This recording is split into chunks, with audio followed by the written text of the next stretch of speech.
Comme un bon pèlerin dans sa ville natale, Bruno Mbango a décidé d'aller à la rencontre de ses concitoyens vivant dans les quartiers sous-intégrés de Port-Gentil pour les viser autour des projets menés par le Comité pour la transition et la restauration des institutions CTRI.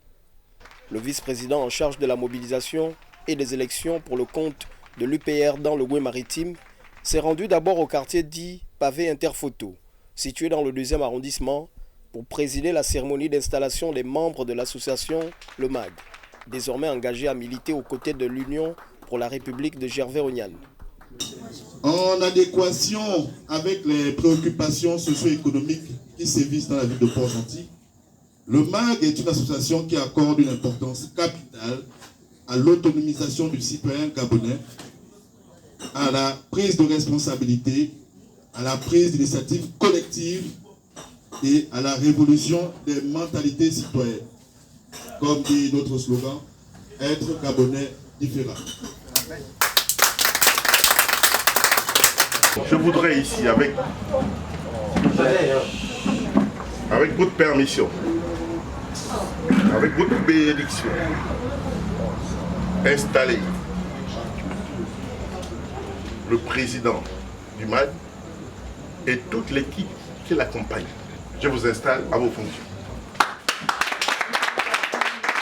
Le natif du 2e arrondissement se rendra ensuite du côté de derrière le centre hospitalier régional de Port-Gentil, dans le 4e arrondissement, pour honorer à l'invitation de l'association du groupe Otogoué dénommée Ndjobi.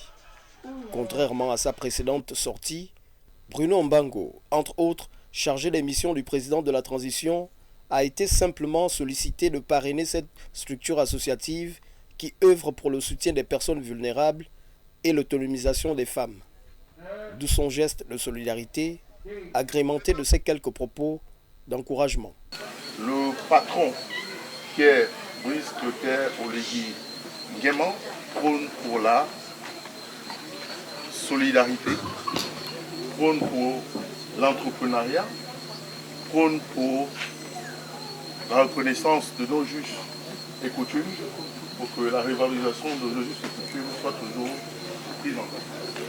Donc à partir de cet instant, nous allons devoir, moi, Bruno Mbango, à partir de demain, vous offrir une collection IFI au niveau de cette quartier. Pour boucler cette série de rencontres, le représentant de l'UPR est allé au chevet des jeunes apprenants du quartier 3 Filao et ses environs pour une remise des kits scolaires, précisément à l'endroit de 300 écoliers issus des familles défavorisées. Ces multiples rencontres d'échanges viennent ainsi permettre aux membres de l'Union pour la République de sensibiliser ses compatriotes sur les actions du CTRI et surtout recueillir leurs préoccupations en vue de les transmettre à sa hiérarchie.